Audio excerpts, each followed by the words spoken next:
World کی اس بات پہ لگی ہوئی ہے کہ مسلمانوں کو جیسے نہ دو ہی کام ہیں، ربیع الاول آئے تو پیدائش اور محرم آئے تو صرف وفات، اس کے علاوہ ان کے پاس دنیا میں کوئی گوشہ زندگی کا ہے ہی نہیں۔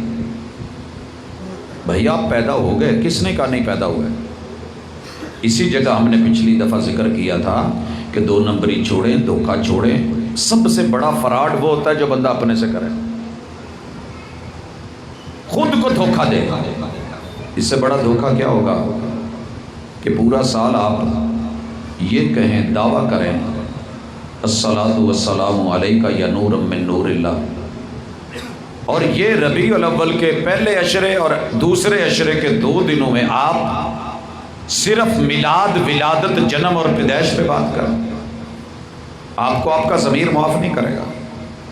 جتنا مرضی بھاگ لیں، محبتیں دکھا لیں، 1000 میں سے 999 گوشے میرے پیغمبر کے چھوڑے جا رہے ہیں۔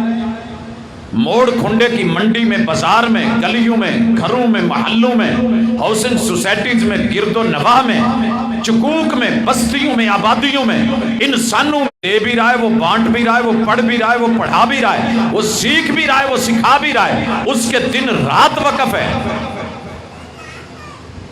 آپ اس کے بارے میں یہ رائے رکھتے ہیں کہ نہیں، یہ بندہ ہی ٹھیک نہیں، یہ جماعت ہی ٹھیک نہیں، یہ گروپ ہی ٹھیک نہیں۔ آپ کو نہیں پتا ابو لہب سے کیا کام ہوا تھا؟ انگلی کا ایک اشارہ، اس نے ولادت منائی تھی، محبت دکھائی تھی، عشق دکھایا تھا۔ آپ لوگوں کے بقول عشق، انگلی کا اشارہ کر کے لونڈی آزاد کر دی، لیکن رب نے کہا جہنمی ہے، بربادی ہے، اس کے لیے تباہی ہے۔ کیوں جہنمی تھا؟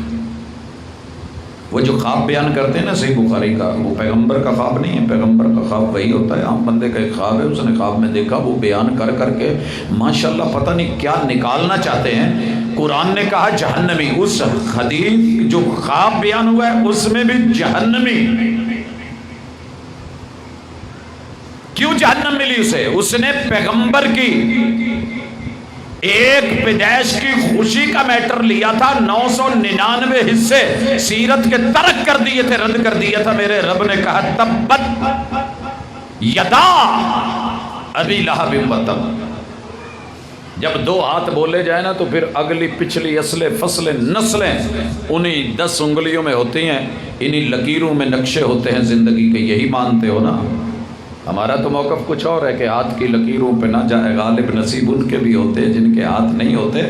جناب تو کہتے ہیں ہاتھ میں سب کچھ، ماضی بھی لکھا ہے، حال بھی لکھا ہے، مستقبل بھی لکھا ہے، احوال بھی لکھے ہیں۔